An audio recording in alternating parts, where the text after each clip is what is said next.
Okay, sir. Thank you. Good evening to the learners for the MBA online counseling sessions. Today is the third session. I request Ms. Pavanakumari to take the session. Yeah, please go ahead. Thank you, sir. Good evening, everyone. Today is the last section for human resource management. So let me share the video first, screen the first.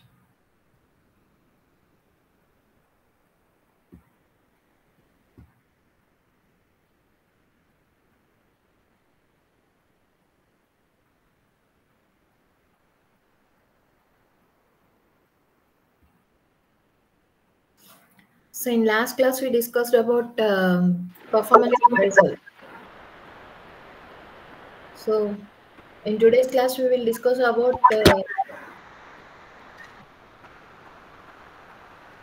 so in last class, we discussed about what is performance appraisal and what is the process of performance appraisal and all these things. And in today's class, we will discuss about what are the methods for appraising the performance or evaluating the performance in the organization. So these are some of the methods which can be applied in your organization for evaluating the performance of the employees. So first one is critical incident method. So what is critical incident method? Actually, critical incident method evaluate the behavior pattern of that particular employee. So in this particular thing, which type of behavior is effective and which type of behavior is non-effective, they will consider some of the factors, okay, and they want to rate that particular factors. So these are very critical for that particular job. These behavioral pattern is very critical for that particular job. That type of factors they will consider in this particular method. Okay, that means here we are measuring the behavior of the employee for that particular job. Okay, so that is called critical incident method. And next one is checklist method. So what is checklist method? Actually, in checklist method, we will derive the behavioral pattern of the employee, but we restrict that particular method with yes or no. That means you will ask the question and you just ask the respondent whether the particular statement is yes or no. That means you are just giving a checklist and you are asking that particular person to check that particular list, and if that particular statement is yes, they will put that particular mark on yes, and otherwise they will put the mark on no. So that type of method is called checklist. But this is also behavioral pattern method. That means you are giving a statements which are related with the behavior of the particular employee. But in critical incident method, we are conducting behavioral pattern method weekly, daily, or monthly, and it is very burdensome for superiors, because immediate superiors of that particular employee will collect that particular information. That's why critical incident method is very burdensome for the superiors to collect the type of information. And checklist is also collected by the superiors. Okay, and next one, graphic rating scale. So what is graphic rating scale? Here we are measuring qualitative and quantitative factors. That means we are not only we are not only measuring the behavioral factors. We are measuring qualitative as well as quantitative. That means honesty, performance of that particular person on that particular job, okay, and loyalty of that particular person, and that means skills of that particular person for doing that particular job, expertise of that particular person. Okay, and what are the relation with the other peers with that particular person. Okay, so you are considering several factors. Some of the factors are quantitative. That means you can measure that particular factors in number, and some of the factors are qualitative. So here in graphic rating scale, we are giving that particular statement, and we are offering the person to answer in a point wise. That means continuum. Continuum means you are asking average, below average, fair, excellent, these type of point scale. So you are offering a scale for that particular statement, and you are asking to write, that means tick that particular answer. That type of method is called graphic rating scale. So here, rating that particular statement, you are rating the statement by using the scale or continuum. Okay. And next one is forced choice method. Here, forced choice method is the also checklist method. Actually, it is also one of the checklist method, where you are forcing the other person to that means to give the answer to that particular statement. That means you are not giving freedom to that particular person. You are asking the statement, you are giving the checklist. That means you are giving the statements, and you, that particular person doesn't have any choice. He has to choose any one of the statements which is related with that particular employee, whether that particular statement is effective to that particular job or ineffective to that particular job. That means some of the statements are ineffective, represents the ineffectiveness of the employee, and some of the statements will represent the effectiveness of the employee. But this particular person who is rating to that particular statement, they doesn't know which statement belongs to ineffectiveness and which statement belongs to effectiveness. You are asking to describe that particular employee by using these particular statements, and which statement has what rating. This particular thing is doesn't know known by this particular appraiser who is appraising that particular employee.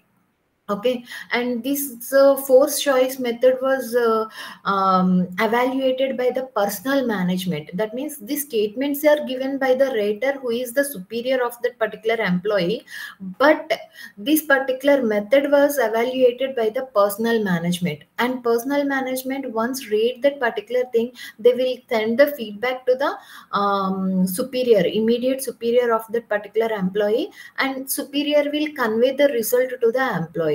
Okay. So that type of method is called forced choice methods. And next one is behavioral anchored rating method. So this behavioral anchored rating method is the combination of that means critical incident method and graphic rating method. So why this particular thing is combination of these two means, in behavioral anchor rating method, we are measuring the quantitative and qualitative factors as well as behavioral traits. So mainly we are focusing on which type of behavior has to be accepted to do that particular job. Okay. You are not measuring the personal traits of that particular person. You are measuring the behavior which is related with that particular job. If you want to complete that particular job, which type of attitude that particular employee has to possess, or which type of behavior that particular person has to show in that particular workplace. So that type of statements we will measure in this particular behavioral anchoring rating scale. Okay. Again, you will give the statements, and you ask the rater to tick that particular statement which is relevant with that particular employee. After assessing that particular thing, you will rate the that means you will evaluate the performance of the employee through this particular assessment. Okay. And next one is group order ranking. So this particular group order ranking means, so this will give the ranking to the group of people, not the individuals, group of people. So how this particular thing will happen means, suppose if you have a 20 employees in your organization, you will that means you will divide that particular employees ranking quarterly. That means first quarter, second quarter, third quarter, and fourth quarter. So first quarter means 20 by 4, 5 for first, that means first 5 ranks comes under first quarter, and 6th rank to 10th rank comes under second quarter, 11th rank to 15th rank comes under third quarter, and 16th rank to 28th rank comes under fourth quarter.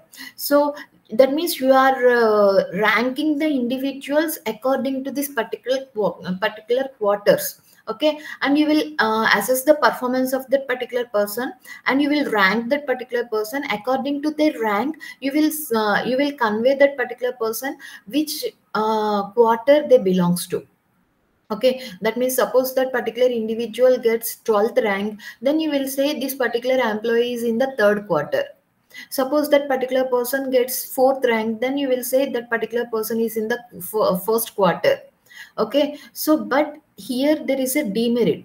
What is the demerit means? Suppose if any persons in this 20 members, okay, suppose any 2 members relieved from that particular team, then how you will measure the ranking? Okay, because now you have 18 members, right? Maybe the 6th person who is in that particular sixth rank, he is not in the second quarter. Or maybe the eighth rank person, maybe he is in not in the not that means not in the second quarter. Okay, because 18 by 4 means that means sorry, not 18 by 4. Suppose you take 4 members are leaved from that particular team, so we have 16 members. You just take 16 by 4, that means 4 members. So for first quarters you have 4 members, second quarters you have 4 members, third quarters you have 4 members, and fourth quarter you have 4 members. That means suppose if the person who got 6th rank in the team of 20 members, so now that particular 6th rank is in the, okay, now that particular 6th rank is in the second quarter. Okay, suppose if the person who got 9th rank, okay, that particular person who is in the previous team, he is in the second quarter, but now that particular person in the third quarter, because that means 8th rank ends with the second quarter, 9th rank comes into third quarter, but in previous ranking he is in the second quarter, right? So this is the demerit of this particular thing. Suppose if any persons relieve from that particular team, then this particular ranking will be you can manipulate the ranking of the individuals. You can't effectively give the ranking to that particular group. So that's why group order ranking is very less effective in the organizations.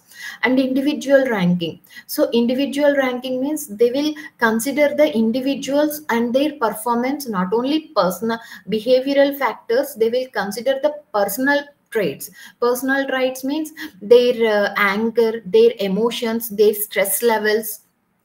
Okay, so these type of traits, they will consider the personal traits to measure and evaluate the performance of that particular individuals, and then independently they will give the ranking to that particular individuals. So that method is called individual ranking method. And comparison method, so here in paid comparison method, you are comparing one person with the other person in that particular group. Okay, suppose that particular group contains 10 members. Okay, so you are comparing first person with the second person, and you are comparing first person with the third person, and comparing first person with the fourth person. Likewise, you are comparing first person till the 10th person. Okay, and next you are again comparing second person with the third person, like that. Okay, so you are comparing each and every person with the other person in that particular group. That is called paired comparison method, and it is very effective because in the team you are comparing each and everyone's performance. Okay, so that you can evaluate who is the best person and whom you can pair with the other person for doing that particular jobs. Okay, so that's why the comparison, how many comparisons you have to evaluate in that particular team means n into n minus 1 by 2. Okay, that means suppose you have a 10 into 10 minus 1 by 2, so 10 into 9 by 2, 90 by 2, 45. For 10 people, you have to compare, you have to pair 45 comparisons. You have to compare 45. Okay, so like that you have to do this particular performance appraisal method, that is called pair comparison method. And pair comparison method is very very useful in modern organizations, because you can match the other person with the one person with the other person, and you can make them very effective and productive also. And ninth method of the performance appraisal is management by objective. Here, this is the modern method. Why this is modern method means, here we are considering organizational objectives with the individual objectives. That means there is no separate individual objectives and organization objectives in the organization. You are combining the organization objectives with the individual objectives. That means individuals has to take the organization objective as their individual objective. So automatically they will make more productivity in the organization. They will be more motivated. They will be multitasker. Okay, these are the main benefits of management by objective, because here we are considering that particular person and we are asking that particular person to set their own goals, because they know the organization goals. They can set the organization goals and they can control themselves. Yeah, that means you don't direct that particular person how to achieve that particular objective. That particular person has to take the action plan, and he has to self control that particular process. And again, he has to direct that particular individual objectives towards the organization objectives. That means you are not controlling that particular person. Self control is the main objective of this particular management by objective. So you are giving total responsibility to that particular individuals, and you are giving more freedom to that particular person. Not that means we are not saying you can't supervise that particular person. You have to supervise that particular person, but we are not rigid. We are very flexible. Okay, we will give some freedom to that particular person how to achieve the individual goals, or how to achieve the task which is assigned to that particular person.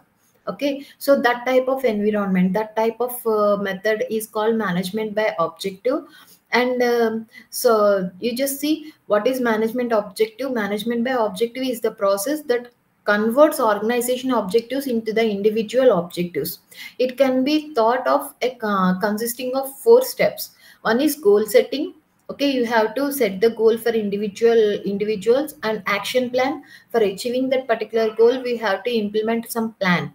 So action plan, you have to take the action plan. And then self control. So once they are implementing that particular action plan in the workplace, they have to control themselves where that particular mistake. That means if they miss, that means they are diverting from that particular individual goal, or they are diverting from their goals, then they have to control themselves. Okay, so self control. And next, periodic reviews. So periodically you will review the performance of that particular individuals. Okay, so this is the main method, main structure of this particular management by objective. So what are the advantages with the management by objectives? It is result oriented. Why it is result oriented means, because we are giving more flexibility to that particular person how to complete that particular task. Okay, and you are giving more responsibility, and you are asking that particular person to take the accountability what he is doing in that particular job. Okay, so if he take that particular responsibility, automatically it will be result oriented, because he will take the responsibility and he will do effectively that particular task. Okay, so that's why it is very result oriented, and it assists the planning and controlling functions and provide motivation. Okay, so self motivation, it will provide the self motivation to that particular person. And employees know exactly what is expected of them and how they will be evaluated. So individuals know what the department or what the organization is expecting from them, because they know organization goals and they know what the goals was set by that particular person. So what output they are expecting from that particular person, everything they know. Okay, so if they know what the organization is expecting, automatically they know how to evaluate that particular performance. Okay, how to give best to that particular job. Okay, so automatically they will evaluate themselves and they will control themselves. And next one, employees have a great commitment to objectives that they have participated in developing them to those unilateral set by their bosses. Okay, that means here in management by objectives, as I already told you, goal setting. In goal setting, this individual will be involved. Okay, so that's why he will take the more responsibility. In more in traditional way, the goal setting responsibility is the superior's management job. But here in management by objective, the employee also involved in setting the goal for that particular person. So because that particular person is involved in that particular process, that's why he will take more responsibility. Okay, so and he will be more committed towards that particular job and achieving that particular goal. So these are the advantages with management by objective. Okay, that means this particular management by objective mainly focuses on self evaluation. The other person will not evaluate your performance. Maybe they will evaluate periodically, but here main focus is self control and self evaluation. You will evaluate yourself and you will control yourself. Then you will that means direct your efforts towards the organization objectives or towards completing your goal. Okay, and last one in performance management appraisal is 360 degrees appraisal. So this is very very famous appraisal, and this is very very useful in organization. Any organization, everyone uses this type of appraisal system, 360 degrees feedback. Why this is very very useful means you are that means you are not only collecting the information, evaluated information from one person, you are collecting from the number of persons who are maintaining relationship with that particular employee. Suppose if you want to evaluate the performance of a single employee, you will collect the evaluation. That means you will collect the feedback from the colleagues of that particular person and superior of that particular person and clients of that particular person. Okay, and everyone. Okay, team members of that particular person. So the person, that means the people who are related with that particular person in that particular workplace. Okay, so from everyone you will collect the feedback about the performance of that particular individual. That type of method is called 360 degrees appraisal. Okay, so the 360 degrees feedback process involves collecting perception about a person's behavior and the impact of that behavior from the person's boss, direct reports, and colleagues, fellow members of the project teams, internal and external customers, and suppliers. Okay, so any person who is involved with that particular person in that particular workplace, you will collect the feedback about that particular person. Okay, so what is the purpose of taking the 360 degrees feedback? Okay, so assist each individual to understand his or her strengths and weaknesses. So as suppose sometimes we can't assess ourselves effectively. Okay, so if others if you consider others perception, then you can realize this is my weakness or this is my strength. Sometimes this will happen. Okay, so this particular 360 degrees appraisal will give that type of information to the individuals, because we are not collecting from the single person, we are collecting from the number of persons. Automatically you can consider what are your strengths, what are the weaknesses, how they are perceiving you. Okay, so these type of information, so individual strengths and weaknesses, they can understand very very effectively.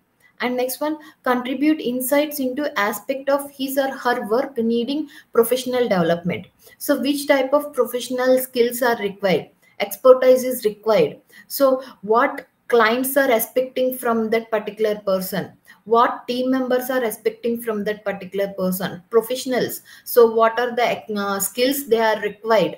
Okay, so everything, professional development, okay, work related professional development, this type of information also they can get more about that particular information.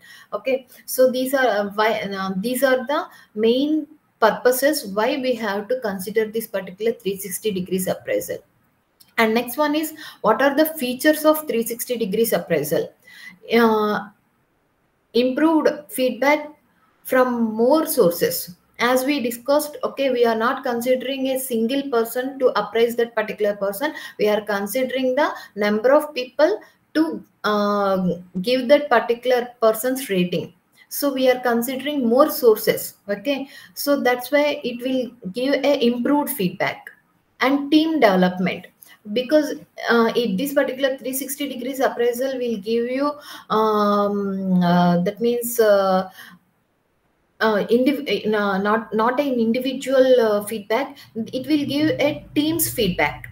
Okay, so this particular person can know what that particular team is perceiving about this particular person. So sometimes if you have the information, automatically you can improve yourself. So team development, so that will lead to the team development, you can communicate betterly with the other members of your team. So team development is also possible with this particular feedbacks. And next one is performance and organizational performance developments.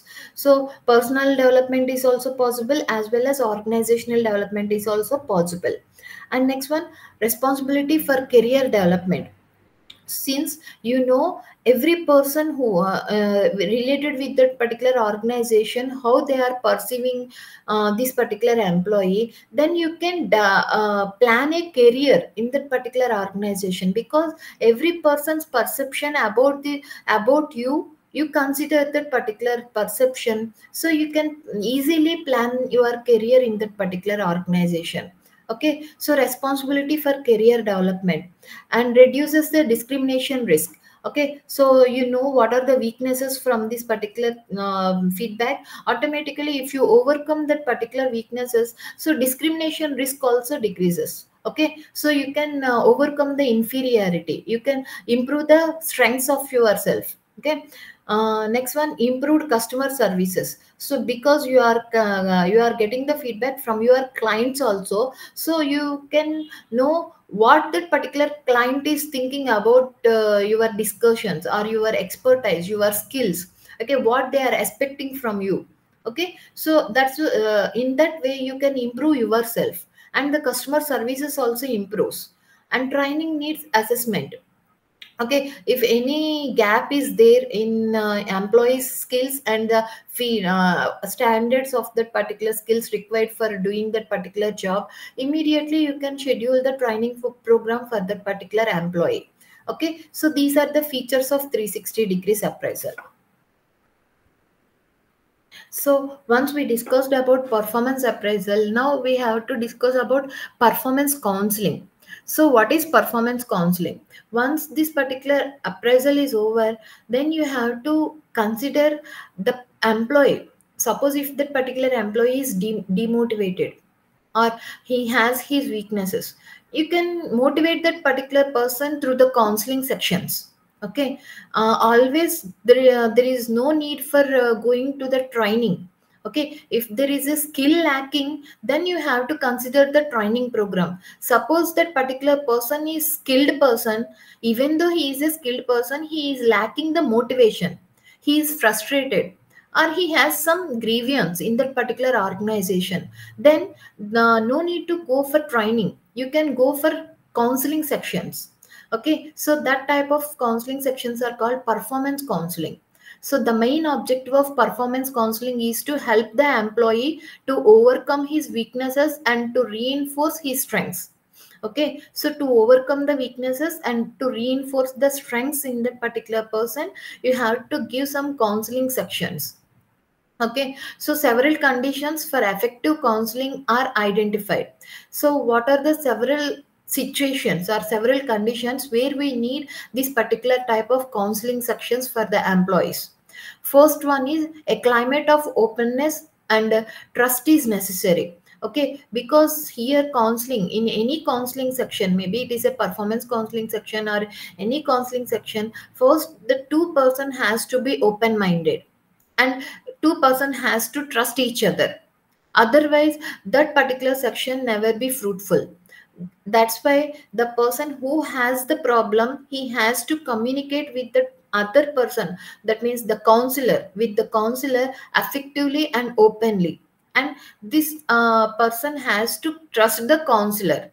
That means the counselor will help this particular person to overcome his weaknesses. He has to trust the counselor. Okay, in that climate only this particular performance counseling must be helpful to that particular employee. When people are tensed or hostile, attempts should be made to counsel and help rather than critical. Okay, that means if the situation is critical, that means he is lacking the skills, then we will go for training. But if the situation is not critical, he is stressed, okay, then we will give the counseling to that particular person.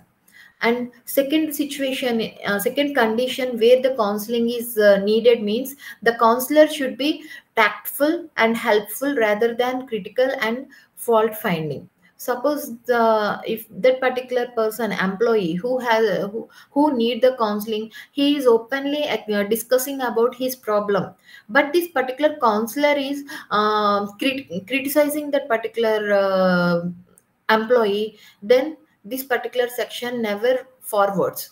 That's why the counselor must be helpful. He has to be some empathetic towards that particular person. He has to be tactful. Okay, he can't hurt that particular person, who he can't criticize that particular employee for his weaknesses. Okay, then only we can continue that particular counseling sections. Okay, and next one, the subordinate should feel comfortable to participate without any hesitation on or inhibitions. Okay, so that means this particular, suppose if that particular person lacks the trust on the counselor, automatically he can't open himself, and he will hesitate to open about his weaknesses.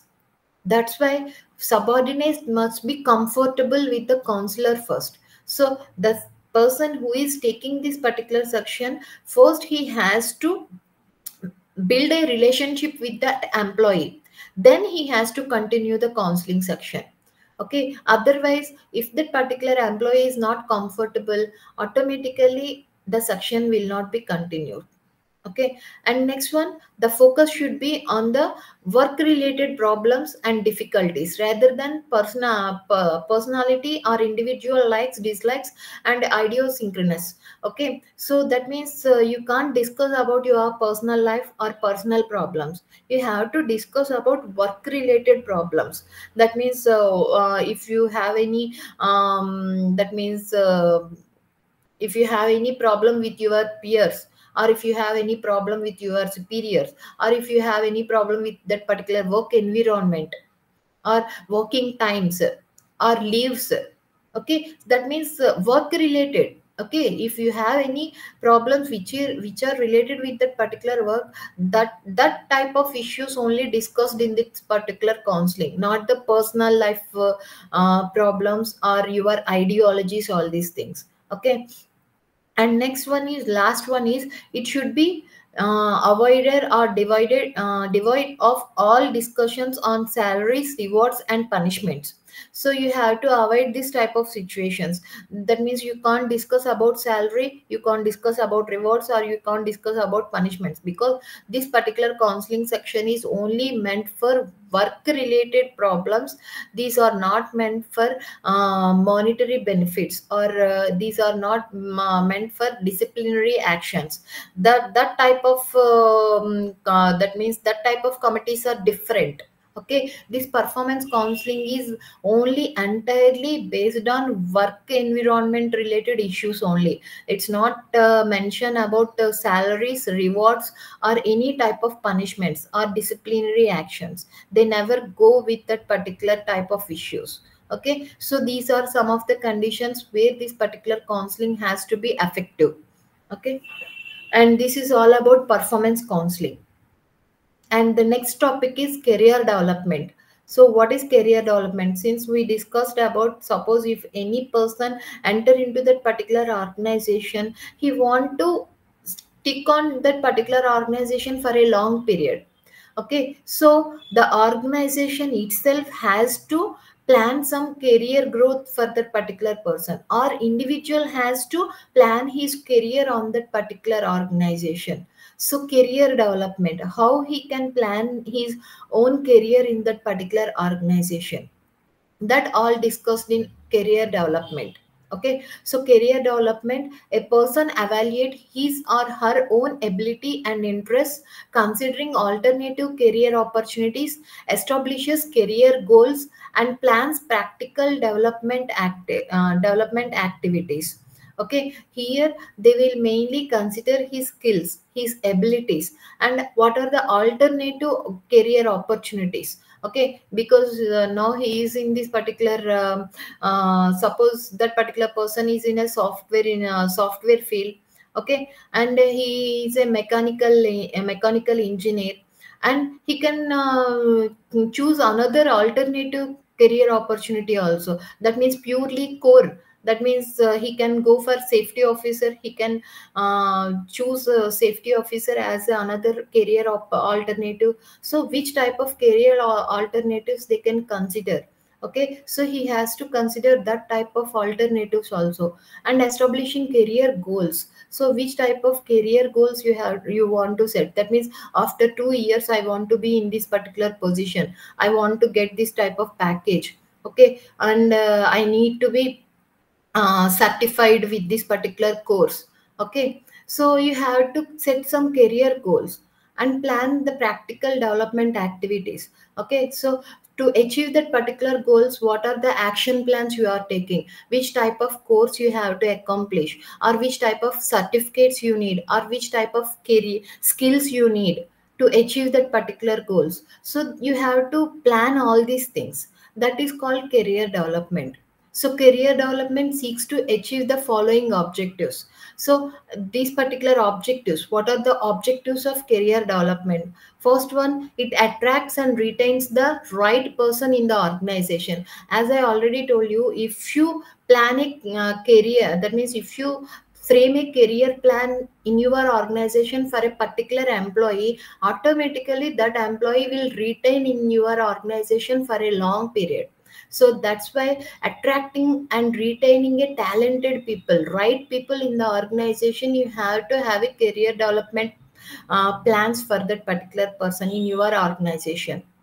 And it maps out careers of employees suitable to their abilities and their willingness to train and develop for higher positions.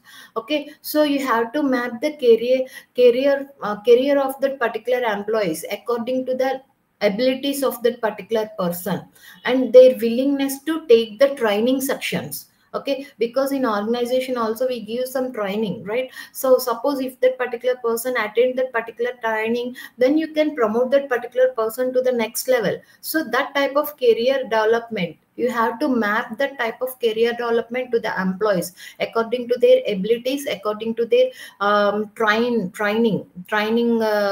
programs attended.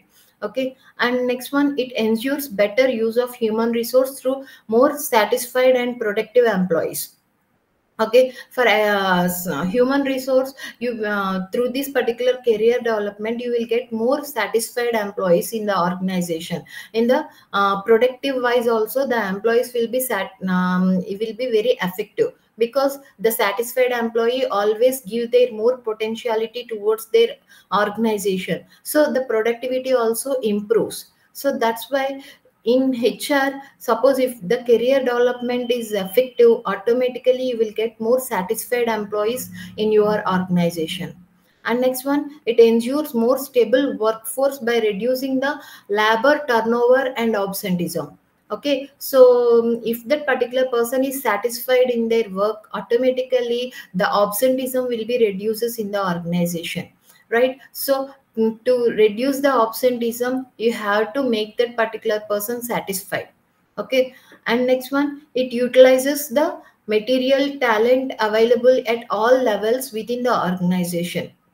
Because as we discussed, career development will map the employees career according to their abilities. So this particular here in each and every level, what is the talent required in that particular position? If that particular employee has that particular ability, then you can place that particular person in that particular level. Okay, like that you can utilize the managerial talent available in the organization in each levels. Okay, and it improves employees morale and motivation by matching skills and job requirements, and by providing job opportunities for promotions. Okay, so if you give promotions according to their skills and according to their abilities, automatically they will be more motivated towards the work, and they will be more that means they will be loyal towards your organization. Okay, and it ensures that promising persons get experience that will equip them to reach responsibility for which they are capable. Okay, so that means promising persons get experience with the abilities, because through the abilities only you are mapping the career development for that particular person. Automatically they will get more experience in several departments, several levels, or they will be experienced with more equipments, more instruments. Okay, so he will be a multitasker in your organization.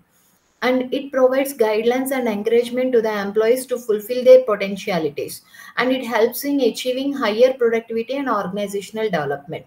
So these are the objectives of organization career development. And what is the process for career development, and what are the components of career development in the organization?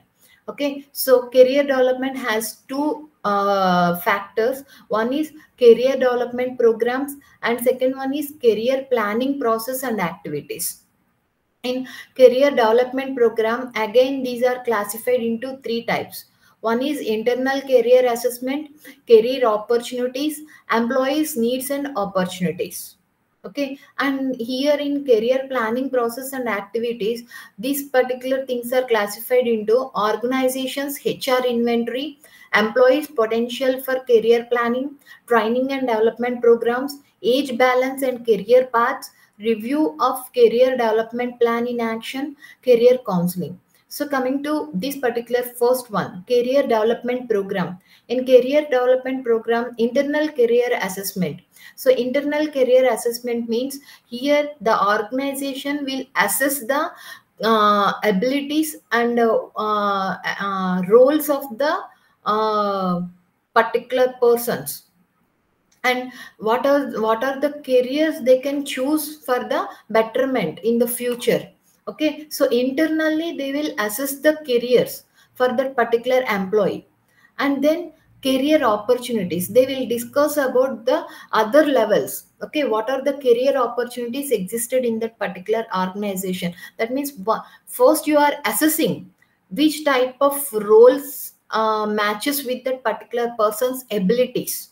Okay, in first level internal career assessment, you are matching the ability of that particular persons and the role of that particular position. Okay, once you assess, then you will identify the career opportunities in the organization for that particular employee. Okay, and next, employees needs and opportunities. Once you assess these things, then you have to consider the individual's needs. Okay, because this particular individual has their own plans. Okay, so you have to consider that particular person's needs. What are the needs of that particular person? What is his career plan? Okay, what are the opportunities he has in the outside? Okay, so you have to consider all these things. By considering all these things, you have to prepare a career development program for that particular persons. Okay, and next one, career planning process and activities. In career planning process and activities, first one is organizations HR inventory. So organizations HR inventory means what are the employees existed in that particular organization, what are their qualifications, what is the experience of that particular persons. Okay, so everything you are that means you are mainly focusing on HR inventory. Okay, the people's data. And next one, employees potential for career planning. Okay, so individuals career planning, you here you are considering employees potentiality for a career planning. So what are their particular career planning and which is related with your organization. And next one, training and development programs. You have to consider that means you have to schedule the training and development programs to that particular persons, so that they can get more skills and they can reach to the career, that means the needs, individual needs for that particular career development. So because individuals has the needs for development of that particular career in the organization, but they doesn't have the skills. So through the training and development, you can give that particular person to get the opportunity to acquire the skills. Once they acquire the skills, automatically you can place that particular person in a better position in that organization. Okay, so training and development program. And next one, age balance and career paths. Age balance and career path means here we have to consider the age of that particular person, because retirement 60 years is the retirement age. Suppose if that particular person get 55 years, because so 55 years means only 5 years are remains for that particular person, right? So in this particular 5 years, what is the career growth for that particular person in that particular organization? What are the paths you can consider for that particular person? Okay, so age balance and career paths. And review of career development plans in action. So once we implement the type of schemes, so you have to review the action plans. Okay, if that particular plan for that particular employee is working or not. Okay, so if that particular person want any modification, okay, according to your policies, HR policies, or according to your practices, you can modify some of the action plans. And last one, career counseling. Okay, suppose here also some of the employees don't know how to grow in that particular organization. Okay, you can give a counseling to that particular person, which type of achievements, that means which type of levels they can achieve in that particular organization by acquiring new skills, or if that particular person presently have the skills and they want which type of promotions they can get with that particular skills. Okay, this type of counselings, career counselings, you can give to that particular employee. Okay, so this is all about career development. And next one is training and development. So what is training and why this particular training is needed in the organization? Training is a short term activity. Okay, so short term activity that focuses on improving the employee's current job performance. So whatever they are doing in that particular organization, you have to that means if you want that particular person has to improve their performance, then you are giving a short term training programs to that particular person, so that they can acquire or they can improve themselves to perform better in that particular place. Okay, so that's why we are choosing the training programs. And need and benefits of training programs. So what is the need of training program and what are the benefits of that particular training programs? Employment of inexperienced and new laborers require detailed instructions for effective performance on the job. So for doing that particular job, maybe the person who is inexperienced or the person who is newly recruited in that particular job, they need some instructions, they need some directions. So you can give a training program to that particular person, a short term training program, so that they can realize which type of duties um, they have to undertake in that particular job, or which type of responsibilities they have to take. Okay, so how they have to perform their duties. Okay, so employees who have inexperience and who is newly employed in the organization, they need training. Okay, and second one, people have not to work but work effectively with the minimum of supervision, minimum of cost, waste, and spoilage, and to produce quality goods and services. Suppose if you want a minimum supervision on that particular person, or minimum wastage, or minimum cost, then you need a skilled person. For improving skills, you need a training program. Okay, so here maybe that particular person is a skilled, but how to reduce the cost in that particular job, maybe they don't aware about that particular techniques. Okay, they are skilled persons, they know how to do that particular job, but they don't know how to reduce the cost in that particular place or in that particular job. You can give a training program to explain the techniques to that particular person, how to reduce the cost, or how to minimize the wastage in that particular place, or with that particular equipment, or with that particular instruments. Okay, so for doing all these things, you need to give a training to that particular person. And increasing use of fast changing techniques in the production, because if you change your technology, automatically your production techniques also changes. So because this particular market is rapidly changing, the technology upgradations are very very rapidly changing. So your production system also changes according to the technology we are using. Okay, so once this particular production techniques are changing, the operational level techniques also changes. So the people who are placed in that particular place, in that particular job, need some training how to do the new tasks or new production techniques which are implemented in that particular job. Okay, they need this particular training for changing techniques in the operational level or in the production level. And old employees need refresher training to enable them to keep upgrade of changing techniques and use the sophisticated tools and equipments. Suppose if you are planting a new equipment or new tool in that particular organization, and the person who is doing job, he has to carry out that particular equipment, he has to carry out the job at that particular place, so he needs some training how to handle that particular equipment or how to handle that particular tool.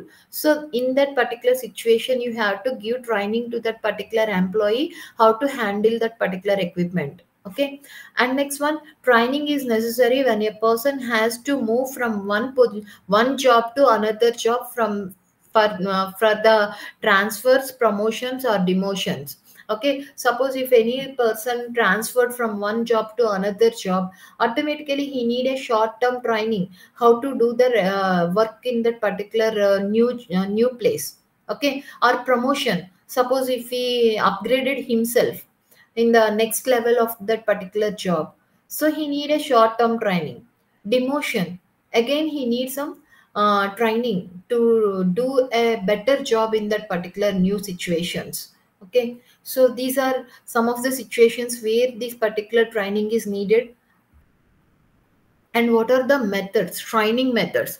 Actually, we classify training methods into two types. One is on job training methods, second one is off job training methods. So on job training methods, so what is on job training method? Mainly on job training method means here we are giving training to that particular person when they are doing that particular job, that means where they are doing that particular job, on the job, on the work, that means on the floor, on that particular shop. Okay, you are giving the training to that particular person. It is very practical oriented, and it is very near to the realistic environment. That's why it is called on the job training. Okay, and off the job training means it is not practical oriented, you are demonstrating, you are giving lectures, you are giving some seminars to that particular person how to do that particular job. So that type of techniques are called off the job training. That means you are not directly placing that particular person at the workplace. First you are giving the training at some other place, and then after the training you are placing that particular person at the workplace. So that type of methods are off the job. Okay, so on the job. So what are the on the job methods? On the job training, vestibule training or training centers, simulation, demonstration and samples, apprenticeship. Okay, on the job training. So as we already discussed on the job methods, okay, whatever we discussed, we are placing the employee at the job, okay, at the job where this particular person has to perform his duties. You are directly placing that particular person, and you are giving some instructions directly from the superiors or from the instructors. Okay, that means the instructor will give some instructions, directions to that particular person. Immediately you are placing that particular person at that particular job to do that particular job, and you are observing that particular person how they are doing that particular job. Okay, so that type of training method is called on the job training method. Mainly operational level operational level. Okay, we are using this type of method, this type of training at the operational level. That means craftsmen's. Okay, so that level of people, mainly we are using on the job training. And next one, vestibule training or training centers. This type of training centers, uh, this is also at the workplace, but you are not directly placing that particular person at the equipments. You are taking that particular person at the floor. You are taking that particular person to that particular work environment, but you are giving a lecture by showing that particular equipment. You are not permitting that particular person to handle that particular equipment. You are not permitting. You are just showing that particular equipment, and you are demonstrating how that particular equipment has to be handled. Okay, that means you are giving theoretical training, but by showing that particular equipments.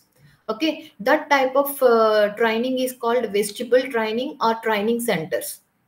Okay, and third one is simulation. Simulation means you are creating an artificial environment where this particular person has to work. Okay, so in that particular artificial environment, you are placing this particular employee.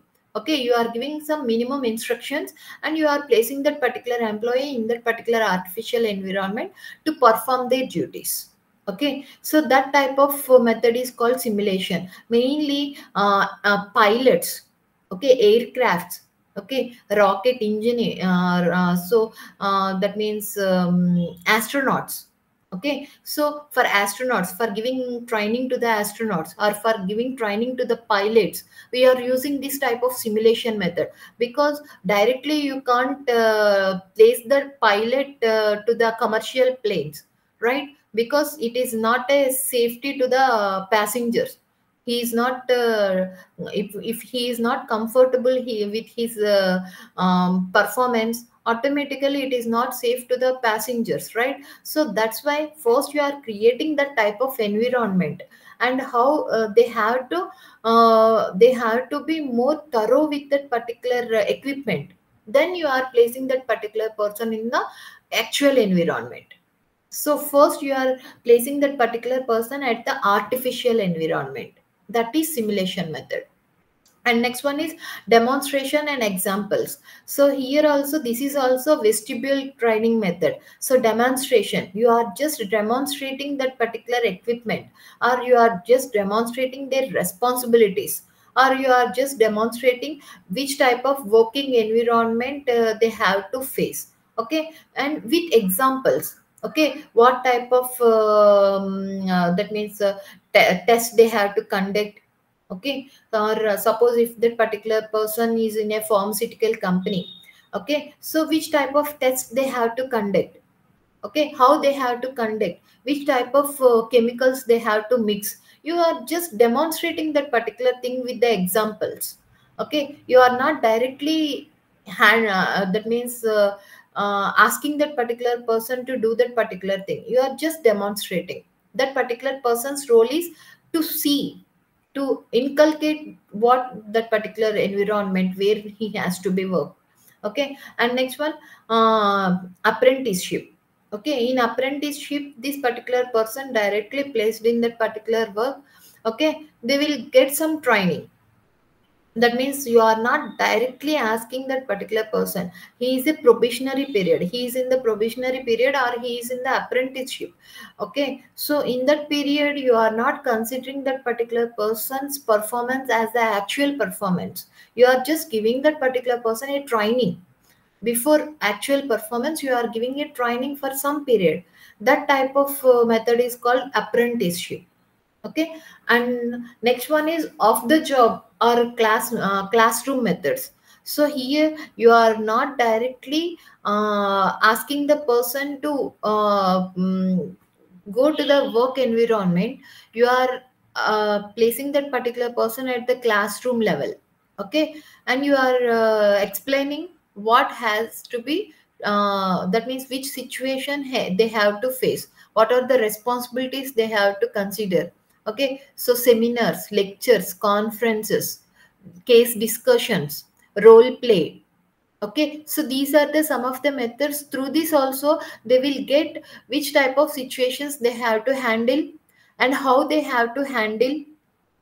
Okay, so you are giving instructions to that particular person. Suppose for case study, you are giving a real time case study, real time situation, and you are asking that particular person, if that particular person in that particular situation, how he reacts, which type of decision they will take. Okay, that means you are training that particular person. If that situation happens, what is his reaction. Okay, and role play means you are asking that particular person to play that particular role. Suppose if that particular person in a HR manager position, or if that particular person is in a CEO position, or if that particular person in a manager position, or if that particular person is in that means if that particular person is in operator position, so what he will do. So particular role, if that particular person is in that particular role, what type of decisions they will take. Okay, so that is role play. And seminars and team discussions, as we know, so if you give a particular time, a particular topic to that particular person, okay, the team will present the papers and you will discuss that particular papers in that particular seminar. Okay, and conferences, in conferences also mutual programs are discussed and participants pool the ideas and experiences in attempting to arrive at a best method for dealing these problems. Okay, in conferences also they will discuss about the problems and how to arrive a best decision, that means best solution for that particular problem. And lectures means you are discussing with that particular person how to handle the situations. Okay, theoretical discussions. That is all about training and development. And the next topic is compensation and reward system. So what is compensation? The compensation management is the process that pays employees for the work they do in the effective and efficient way, so that the business can attract, keep and motivate them to perform successfully. So for doing anything, suppose if you are doing or if you are performing something in the organization, in return you expect something, right? So that particular pay, whatever the pay is paid by the employer or organization to the employee, that package is called compensation management. Okay, so what are the objectives? To enable the employee to earn good and reasonable salary or wage. Okay, so they have to earn reasonable salary. Whatever work they are doing, for that particular work, they have to earn reasonable salary or fair salary. Okay, and to pay equitable sum to different individuals.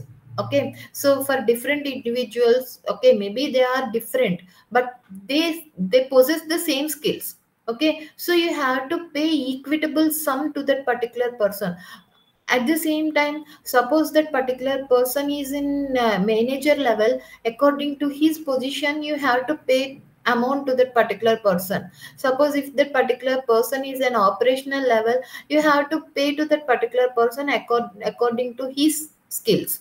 Okay, so pay equitable sum to different individuals, and to reward and encourage high quality work and output.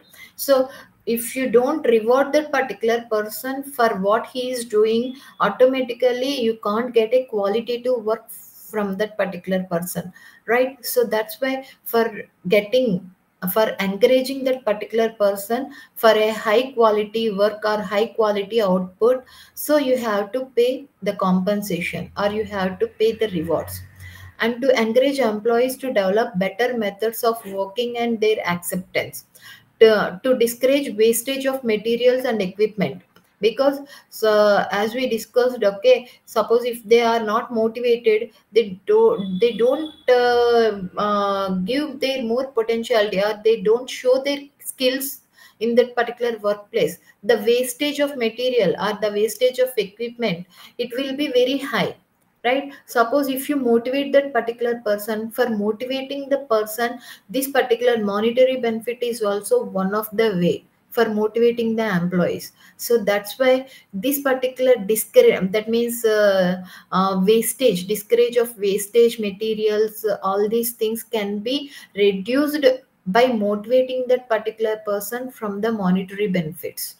To encourage employees to use their initiative and discretion, and to discourage overtime working unless it is very essential.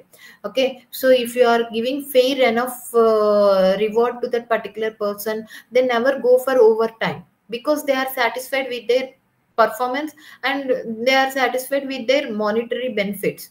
So they don't go for overtime. If necessary, they will go if it is essential. So that's why the compensation management, whatever compensation package you are offering, that must be discourage this overtime works for the employees.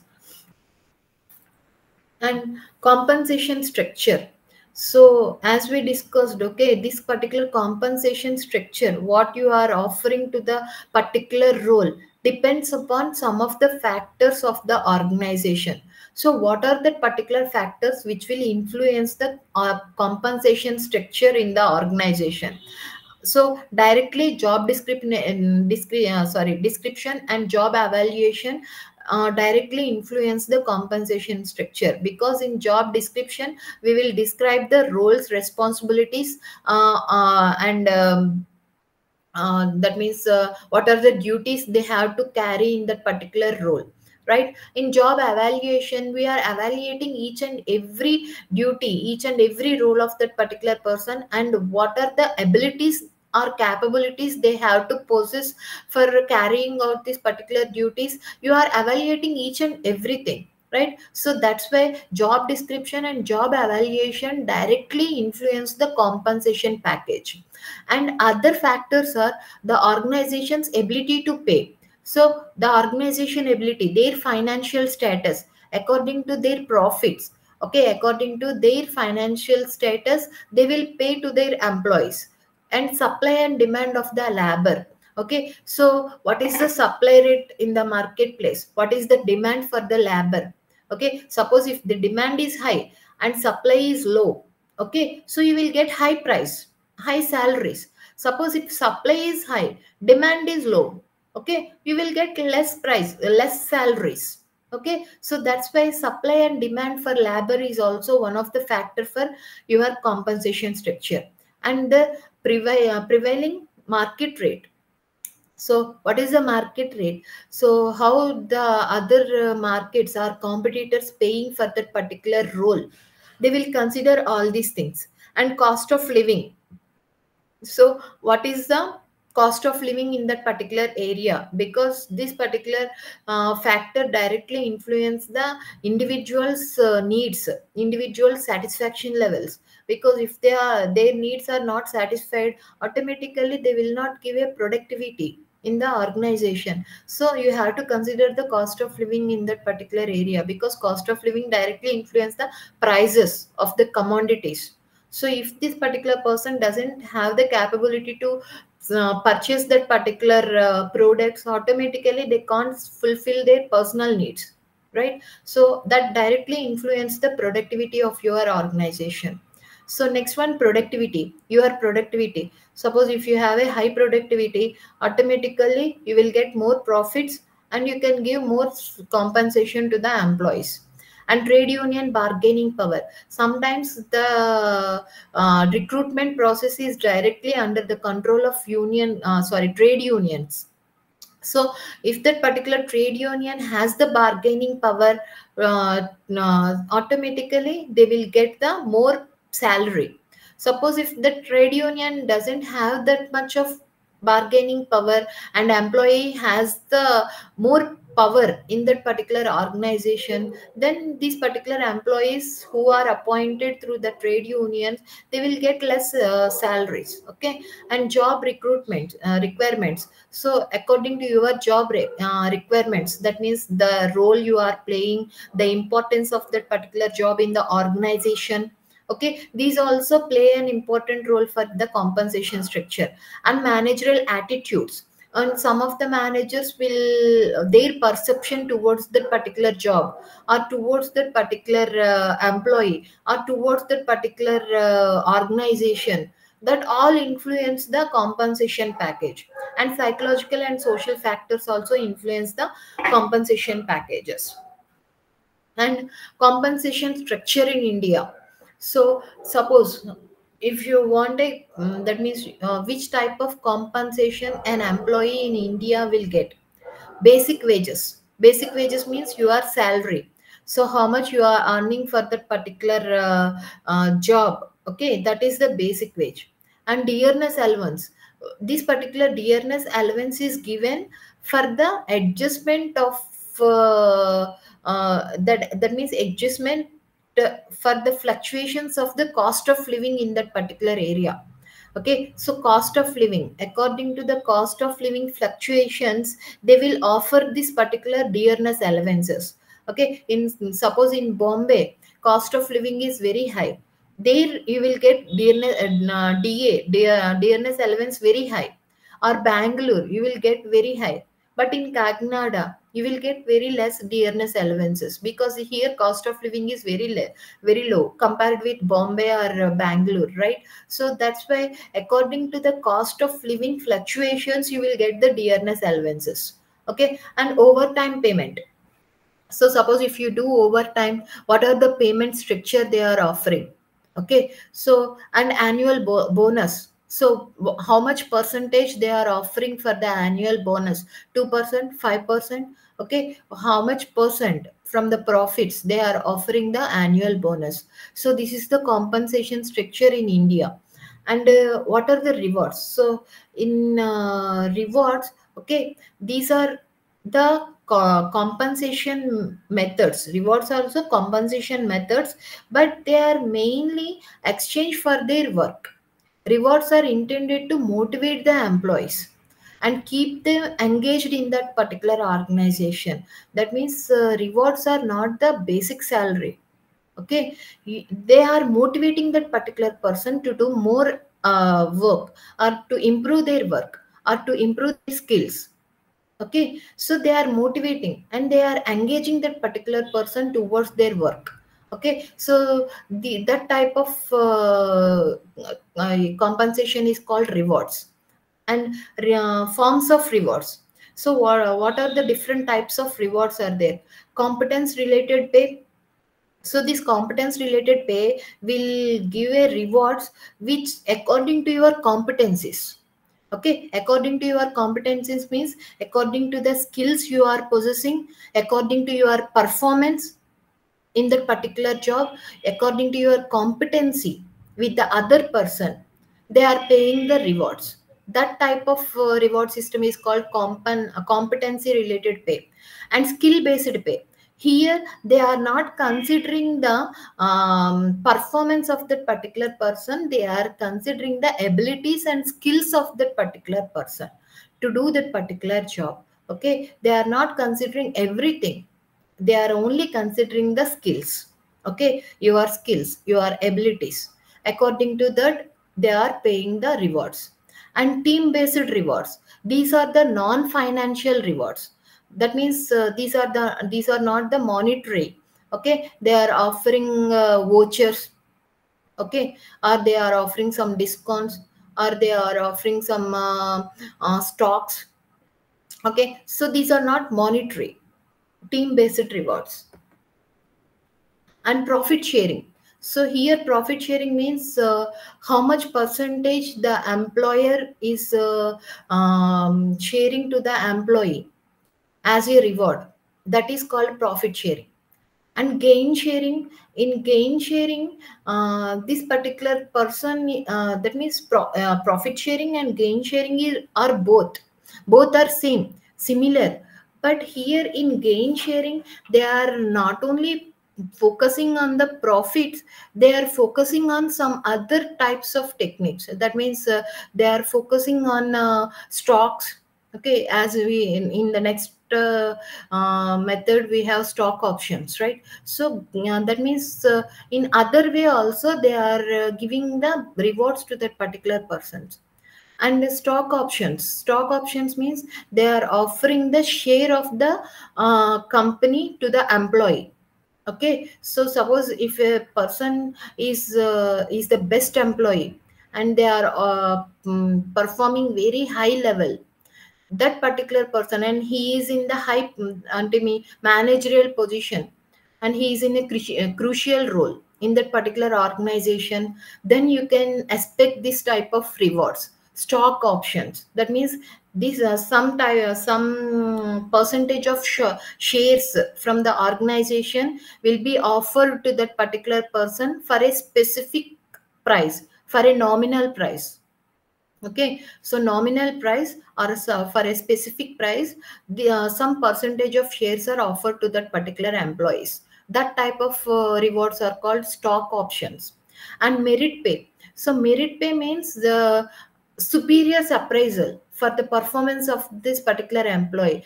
Based on the superior's appraisal, you will get the monetary benefits. That type of rewards are called merit pay. And employees ownership, here also this is also similar with the stock option. Okay, they will that means employees ownership means they can be a member of the board, director, in the board member level. That means you can expect that type of rank. Okay, employee ownership, this includes stock options plans, stock purchase plans, employee stock ownership plans. Okay, so these type of plans are considered as a reward for that particular persons. Okay, and next topic is workers participation in management. So what is workers participation in management? So as we know the structure of the business, so top level, middle level and lower level. This particular middle level and lower level cannot be take the part for the top level decisions, right? So everyone has their own specific roles. Top level management strategical decisions will be taken by the top level management, middle level management will be taken by the managerial level decisions, and departmental levels, functional levels, and last one lower level will be taken by the operational level decisions. So this is the basic organization structure. But this workers participation in management means, suppose if any worker participated in the strategical decisions, or if that particular worker participated in the decision making of the top level management, or they will be participated with the decision making of the employer, then that type of method is called workers participation in management. Okay, they are also participating in the management. Okay, so the main objectives of workers' participation in management is to raise the level of motivation of the workers by closely involvement. So, suppose if that particular person is involving in the top level management decisions, they will be more loyal. They will become more responsible towards that particular duties because they are involving in that decision making, or they are involving in that particular management activities. Okay, so they will take more responsibility. Okay, so that's why they will their motivation levels will improve. Okay. And next one, to provide opportunity for expression and to provide a sense of importance to the workers. So you are giving importance to that particular workers. Okay, so they can recognize that particular thing because they are also participating in the management, so they recognize that they are very important for the organization. And to develop ties of understanding leading to better efforts and harmony. So you can't expect strikes, layoffs, all these things, because they are totally loyal towards the organization, because they are participating in the management. So this type of strikes, these type of conflicts will be very less in that type of environment. So harmony and peace will be implemented, or this type of environment can be expected in that particular organization, to act on the device of counterbalance power of the managers, and to act as a panacea of solving industrial relation problems. So as we discussed industrial relations, so if you want to make a relationship with the top level management as a lower level people, it is not impossible. But with this particular workers participation in management, with this technique, you can maintain a relationship with the management. It will solve some of the problems of the lower level people also. Okay. And what are the forms of participation?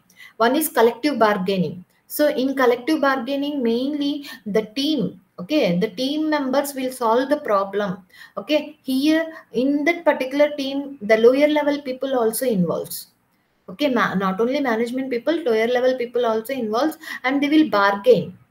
They have the right to bargain in that particular situation to solve their problems.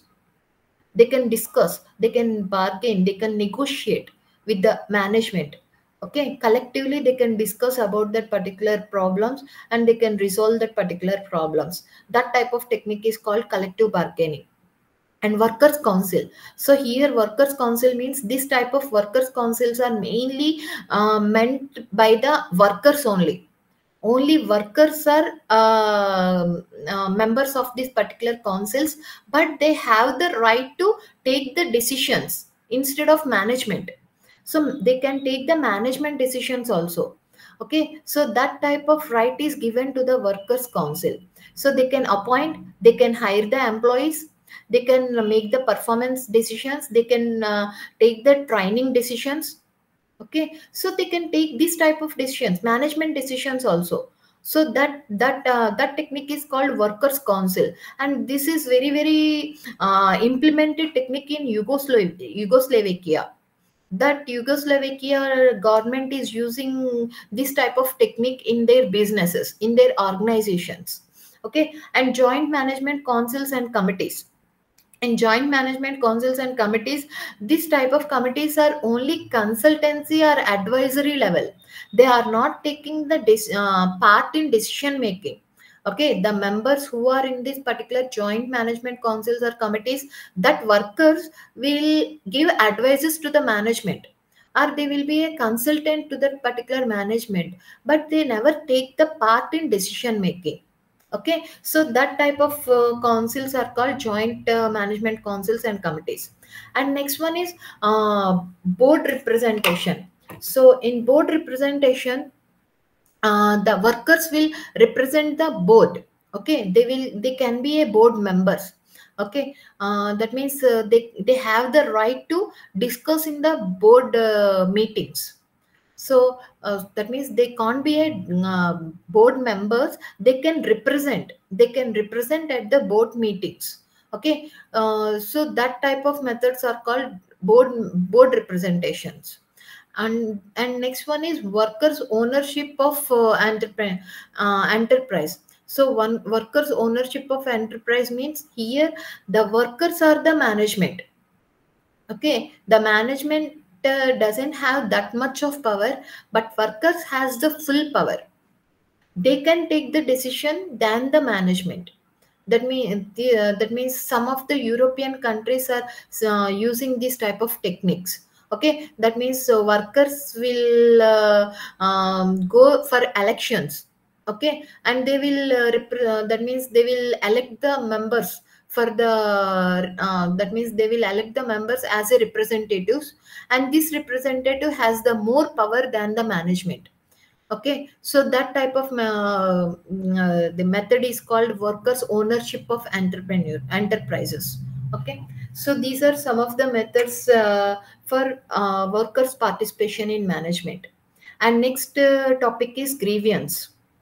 So, what is grievance? Actually, grievance is a dispute between employees or management. Okay, in that particular employment, suppose if the employees has some disputes, or the management and employee has some disputes, that is nothing but a grievance. Okay, so a grievance is a formal dispute between an employees and management on the condition of the employment. Okay, so that means on the conditions of employment, not on the personal level. Okay, suppose if disputes occur on personal level, they are not the grievances. Okay, if that particular grievance disputes occur on the conditions of employment, that means maybe working environment, for the salaries, for the rewards, all these things. So conditions of employment, the disputes occur, then that type of disputes are called grievances in the organization. Okay, so what are disadvantages, complaints, and grievance? What is the difference between disadvantages, complaints, and grievance? So disadvantages. So what is disadvantage? Any disturbance of an employee. Maybe that disturbance was discussed with the others or not. Okay, that is called dissatisfaction. But complaint means this dissatisfaction was that means this dissatisfaction was taken to the supervisor level, and they expressed their dissatisfaction to the supervisors in words. That is called complaint. Okay, in words or in written also. In written also, if they give some complaint to the superior about their dissatisfaction, then that is called complaint. Grievance, a complaint that has been formally represented to the management representatives or union officials. That means here you are not giving the written statement to the superior, you are giving to the management. Okay, top level management, or to the trade union members.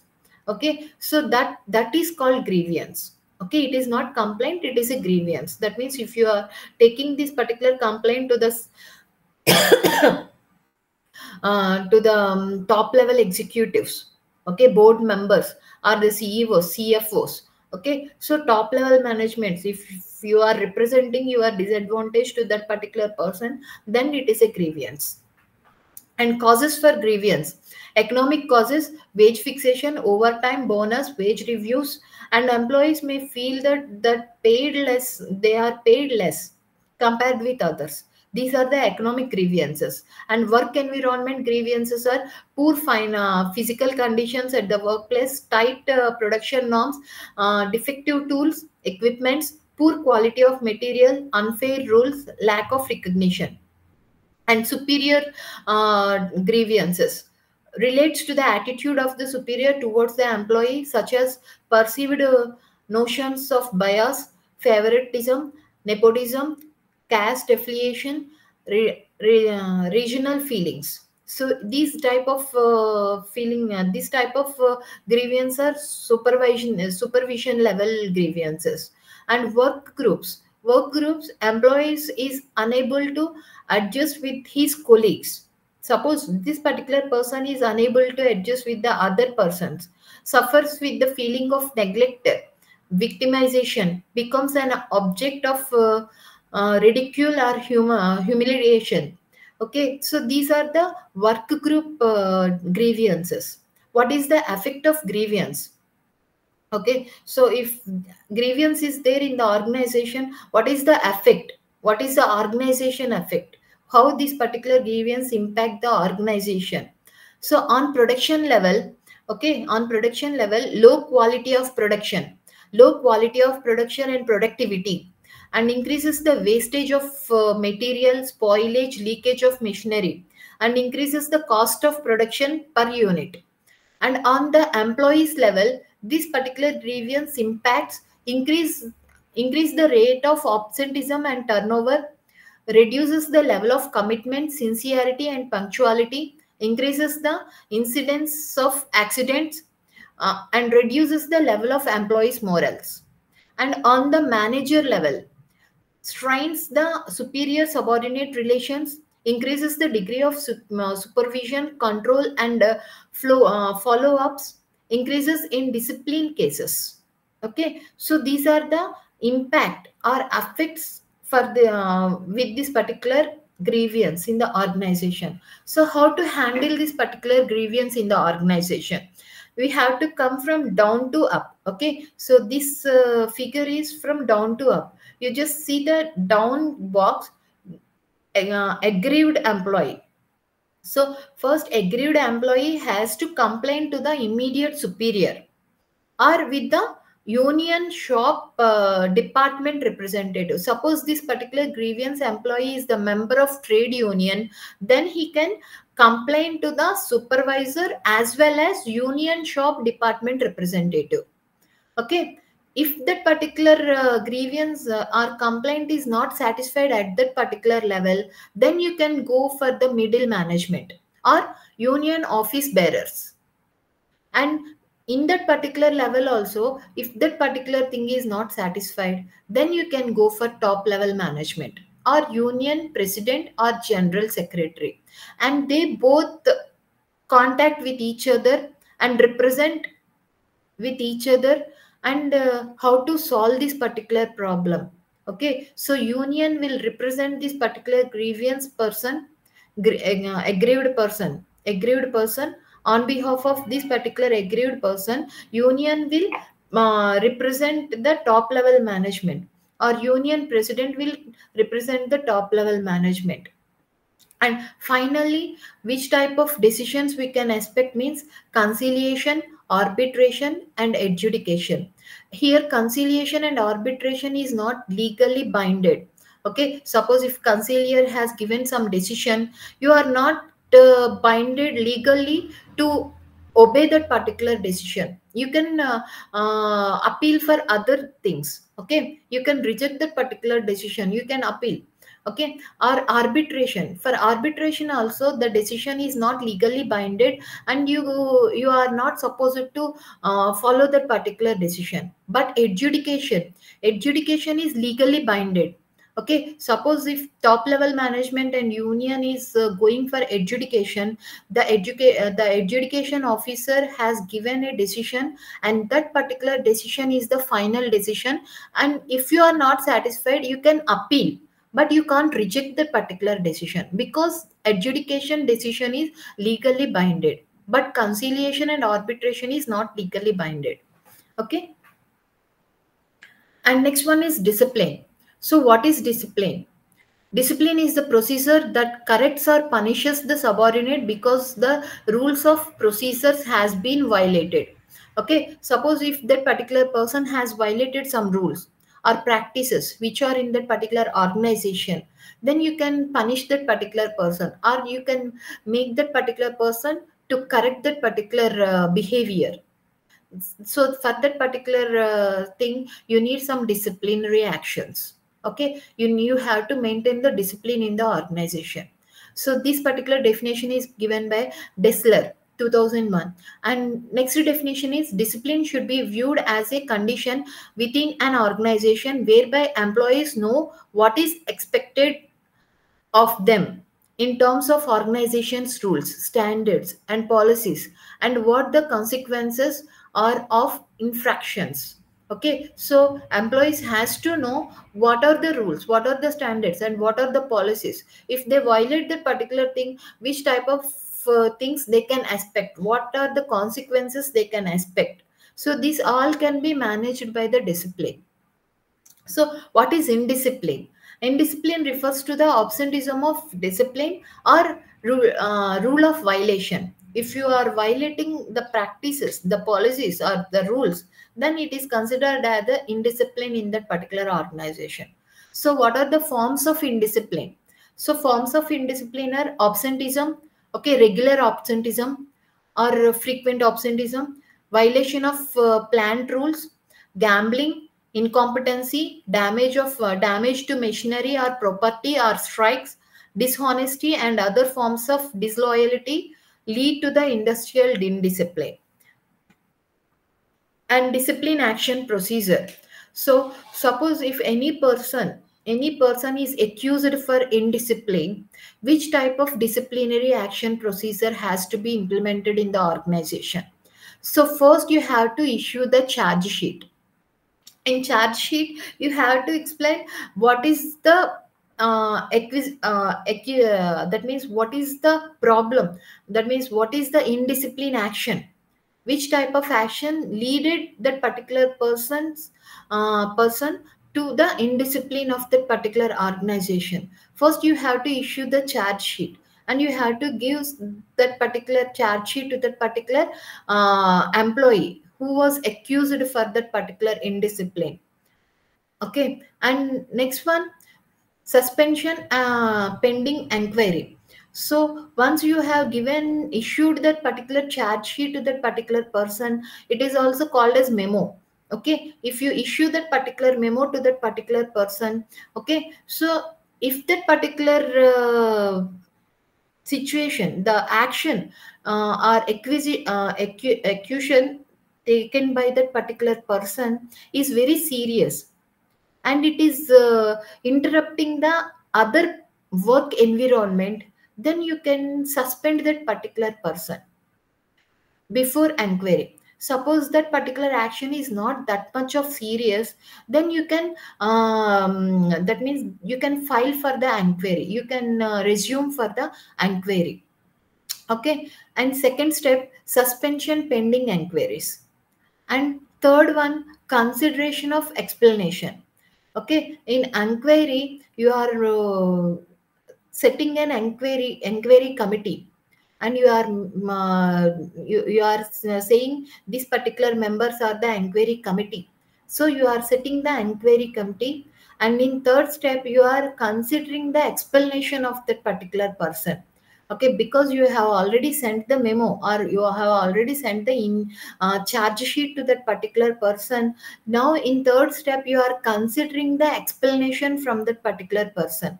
So that particular explanation may be admitting the charges. Okay, so what is the action leaded by the leaded for the indiscipline? Maybe they are the charges for that particular employee, so that charges may be admitted by that particular person and requesting for the mercy. Or second case is denying the charges and requesting for the inquiry. So that particular person is denying the charges, that actions was not done by that particular person. He is explaining, he is not accepting that particular charges, and he wants the inquiry, he is requesting for inquiry. That is the second case. And third case, not submitting any explanation at all. That means he has taken the memo, but he is not reacting to that particular memo or to that particular charge sheet.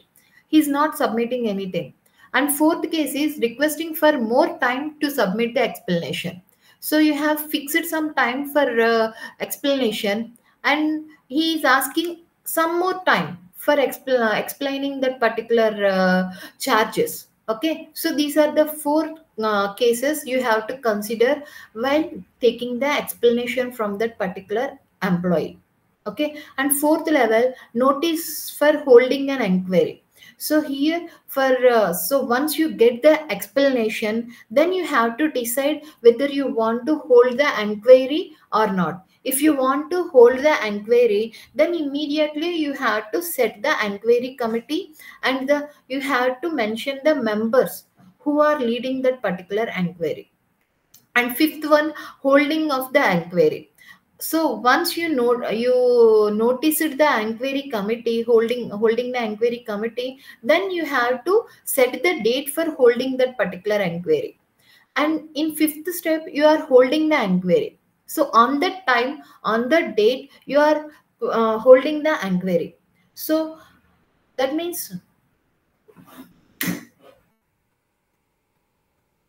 so you are holding the inquiry means here the members will directly interact with the worker, with the that means with the what we say, the other persons who are the witnesses for that particular situation. So you are in inquiry committee, when you are holding the inquiry committee, you are sending notice to the employee, direct employee, who on whom we have paid the charges. And second one is we are sending that particular letter or notice to the witnesses also. Okay, so here we are examining the person, employee, who hold that particular charges, and we are examining the witnesses also. Okay, and the inquiry. So the on inquiry, mainly three persons are very very important. One is presenting officer, that means the inquiry members, presenting officers, and delinquent employee, that means the person who is holding that particular charges. And next one, representatives of delinquent employees. So representatives, suppose this particular person who holds that particular charges are the person who was blamed, suppose that particular person want other person to represent, because in some situations they want other person to represent that particular person. Okay, if inquiry committee accept that particular proposal, then the other person who is representing this particular delinquent employee will come to the inquiry. Okay, so and next one is procedure for inquiry. And finally, final decision of the disciplinary authority. Once you examine all these things, okay, you that means you examine the delinquent employee or the representative of that particular employee, and you examine the witnesses, and you examine the situation where this particular indiscipline was occurred, and you examine, suppose if any equipment involved in that particular situation, you examine the work floor, everything. Okay, final seventh step is final decision of disciplinary action. Okay, and here you are taking the disciplinary action, that means according to that particular situation, whatever examinations are done, whatever factors you considered, you can take the decision. Okay, which type of decision punishment you want to offer to that particular person, minor punishments or major punishments. So in minor punishments, we are giving warnings, fines, and withholds of increments. And in major punishments, we are demoting that particular person or discharging that particular person from the duties or dismissing that particular person. And eighth one is appeal.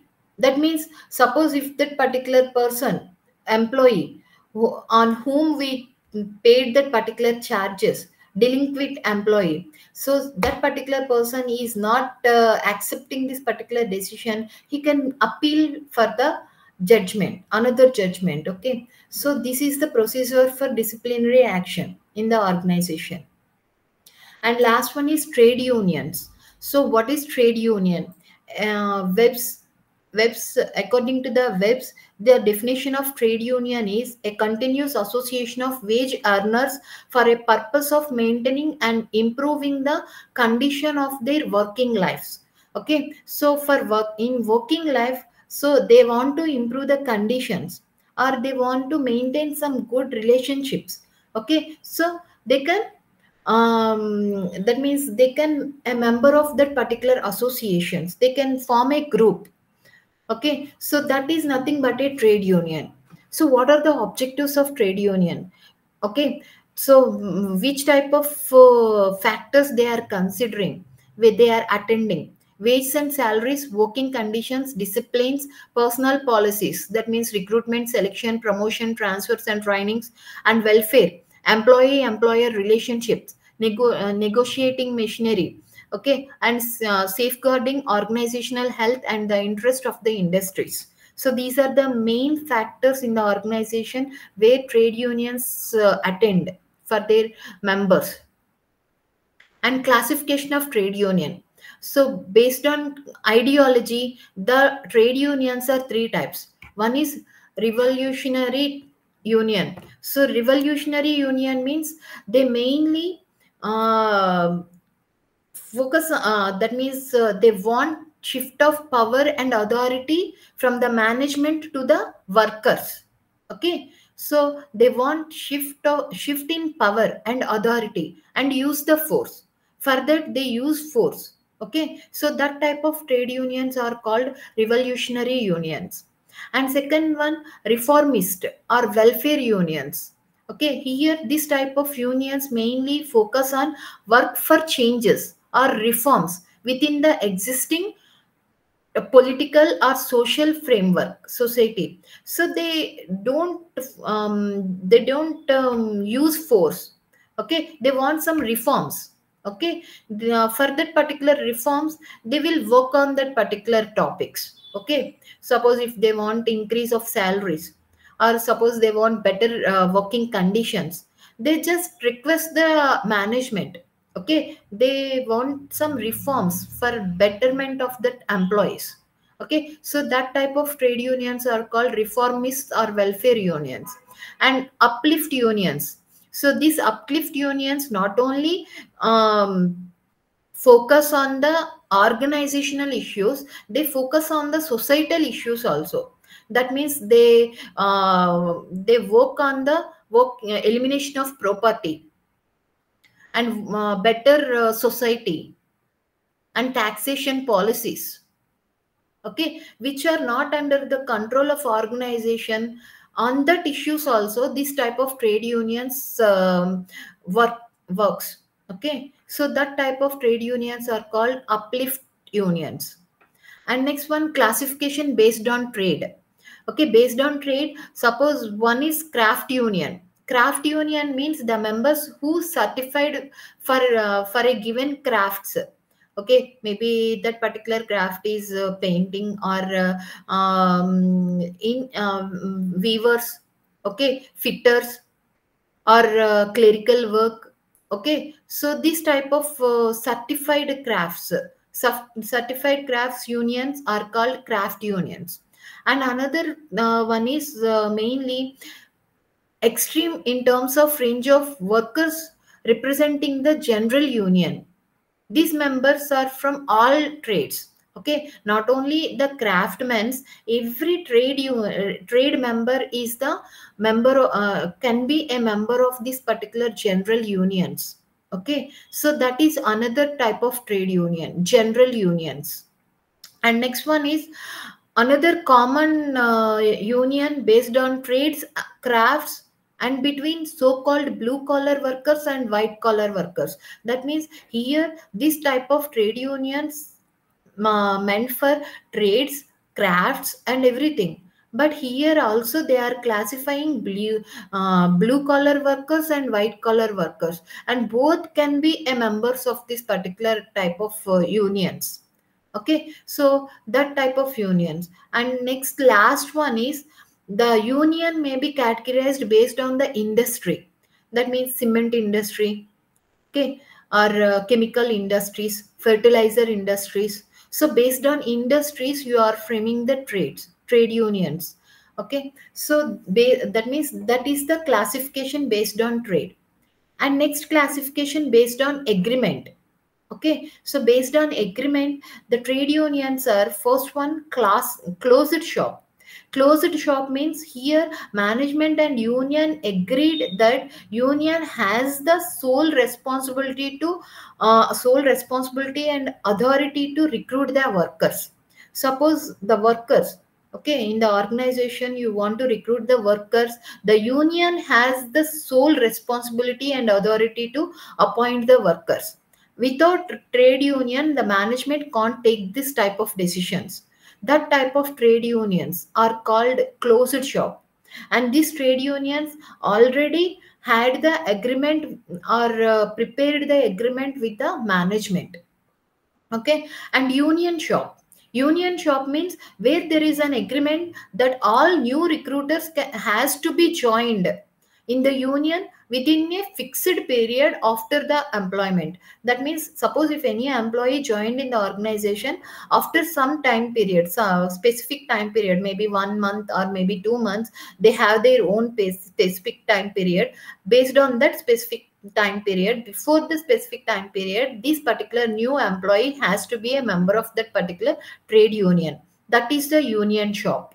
Okay. And preferential shop, in preferential shop, the trade union has the agreement with the management that trade union member is preference is preferred to fill the vacancies. That means management can fill the vacancies, even this duty is allotted to the trade members also. That means they are preferring the trade members opinion also while recruiting the employees. Okay. And next one is maintenance shop. Maintenance shop, in this type of arrangement, no compulsory membership in the union before or after recruitment. That means you no need to be a member of that particular union, but once this particular person is recruited and has a member of that particular union, then they have to be a compulsory, okay, compulsory right throughout his tenure in that particular employee. That means he has to be a member of that particular employee. If that particular employee chooses to be a member of that particular union, then he has to be a member of that particular trade union throughout his service in that particular organization. Okay. So that type of trade union is called maintenance shop. And agency shop, agency shop means here the main become a agency. Okay. So agreement between the management and union, and that non-union members has to pay a minimum equivalent subscription members payment to the employment for the employer. So if the employee who is the non-member of that particular trade union want to continue the services in that particular organization, they have to pay minimum subscription, membership subscription to that particular trade union. Even though he is not the member of that particular trade union, he has to pay a minimum subscription. That is agency shop. And open shop, members of the union has no way compulsory or obligation to be a member of that particular trade union. That is called open shop. And what are the rights recognized for the union? The right to raise issues with the management, the right to collect the membership fees within the premises of the organization, the ability to demand check-off facilities, the ability to put up a notice board on the premises of the union announcement, ability to hold the discussion with employees at the suitable place within the premises, right to discuss members' grievance with the employer, ability to inspect beforehand a place of employment or work of its members, and nomination of its representatives on committees formed by the management for industrial relation purpose, as well as in stationary bi-party committees. So these are the rights of the recognized unions.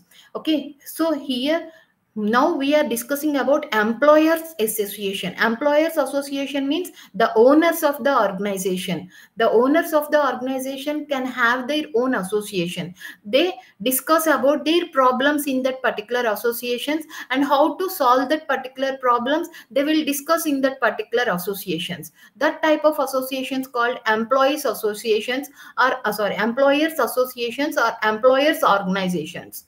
And what is the objective of employers association? Primary objective is promoting and protecting the interest of the employees engaged in the industries, trades and commerce in India, and study and analyze and disseminate information related to labor policies, labor management relations, collective bargaining, and offer advice concerning various aspects of labor policies, and liaison with the union government and initiate steps that are representatives and legislative in nature.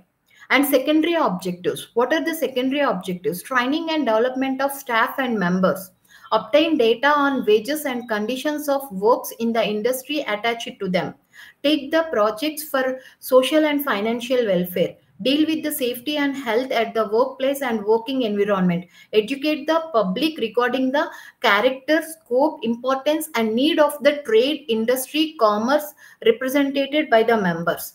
So, what are the list of employers organization in the India? AIOE, All India Organization of Employers. It was established in 1953. EFI, Employers Federation of India, 1933. IOE, International Organization of Employers, 1914. CIE, Council of Indian Employers, 1973. Scope, Standard Conference of Public Enterprises. So these are the some of the employers association. So thank you. Thanks for your patience listening. This is the end of the section.